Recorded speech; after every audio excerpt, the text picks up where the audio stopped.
Now, to discuss this, we are joined by a legal practitioner and public affairs analyst, Tohwo Oseruvwoja. Now, he joins us from the United Kingdom. You are welcome. Thank you very much for joining us, Tohwo. Good to have you here.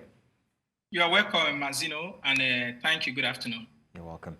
Now, let's ask, what do you think the enforcement of the 18-year age limit for secondary school leaving examinations, how would it impact the education system and also students in Nigeria?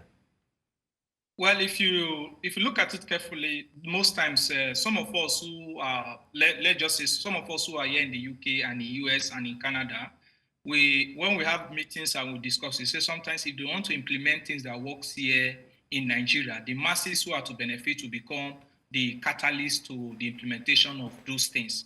A good example is the fact that if you look at Section 18 of our Constitution, it is a responsibility of government to structure its educational policy in line with what is attainable in the society.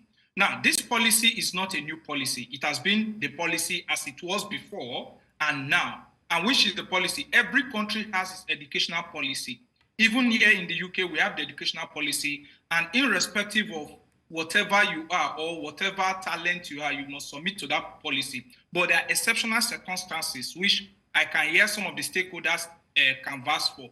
But those exceptional circumstances, Nigeria has not developed the system to enable students in that exceptional circumstances to attain that exception. So it's not just because the child is intelligent, no. So back to it now, is that the system is overshot. And if the process is not monitored or if it's not controlled, you discover that we'll still be having the dilapidated educational structure.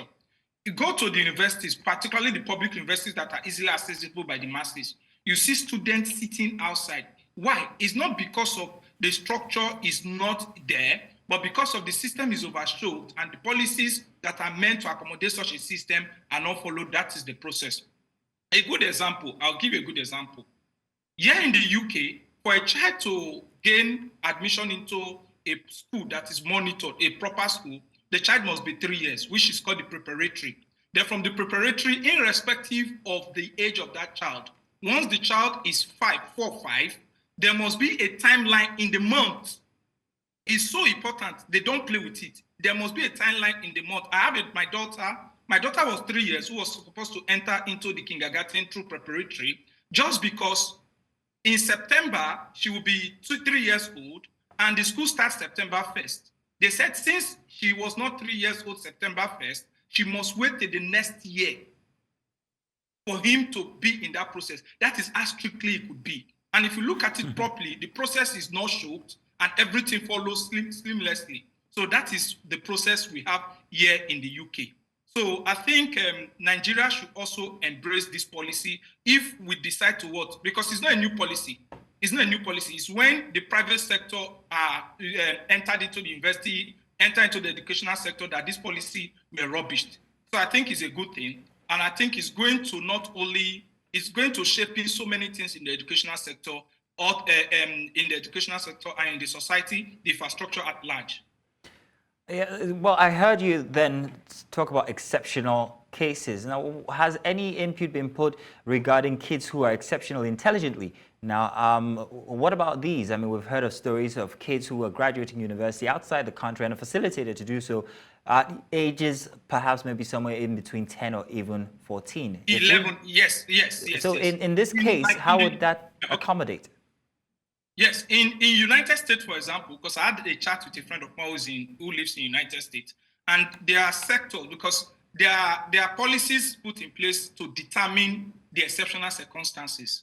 Not just that, okay, the child is intelligent. No. What are those other things? There are sectors. In short, there is a department under the educational sector in United States, also here in the UK, that looks into their criteria. A child may be intelligent, good, but that child is not exposed, neither smart. Let me use that word. A child will be intelligent, but is not educated. So there are some circumstances they will put in place. There are some major tests the child needs to undergo. And if those child fulfill that test, do you understand? It is the state, not even the parents. The parents will make recommendation. The child go through the process, and the state will come to the conclusion that, well, this child is an exceptional child. is an exceptional child to the circumstances of the educational policy. But Nigerians, we don't have that. You could see that most times the parents are the one pumping it, the system, the school are the one just trying to say, okay, well, this is our target and all those stuff. So there are some certain things we need to do. But another thing again we need to also look at in this policy is the fact that if you look at the lacuna in the educational sector, like strike, we'll talk about strike now, because if we go by that, the government should ensure that there is no interruption in the course of the educational sector. That is what is attainable in the advanced country, the country we refer to. So in such circumstances, under the Ministry of Education, there must be a department which looks into the child who are exceptional, who can be excluded from that system. And if you look at it carefully, those child will undergo rigorous processes that will be itemized in this thing. And it's something that is not because I could hear that, okay, well, it's for only public schools. No, it's across board, even in both private and public missionary schools we have even here in the UK, in the US, and in Nigeria. Those things are applicable in all areas. So it's something that experts, parents should accommodate. And I think those thing is not an issue of subjectivity, but objectivity. So my final question is one directed directly to you. Now, do you believe that raising this age limit for taking these exams will improve the overall quality of education in Nigeria, or could it even have unintended consequences? Well, like I told you, a policy is one thing, then the mindset of the people is another thing. I believe for sure that because I'll give you a good example. If you put a child that is 20 years of age and a child of 15 years of age, both of them are in the university. If you bring them before a table and have a chat with them on issues of life, you appreciate the difference. You really appreciate the difference. It's not about rushing them. If a policy is a policy which is in line with the Constitution, and if the government decide to hold on to it, I think it's going to be marvelous for such thing to be upheld. It's going to improve the educational sector drastically, and it's also going to reduce the overstretch of facility. Like, I'll tell you for free, people don't understand this. When you break such policies, it's like jumping the queue. And when you jump the queue, at the end of it, it puts stress on the facility made available for people who decide to stick by the rules of the game. So it's going to improve the educational sector because everybody will appreciate the ITE, ISEs, and everything, and how it's presented and how it's pronounced. Well, Tohwo, if you say so, we'll wait and see. Thank you very much for joining us on the news today. Appreciate it. You're welcome, Mazino.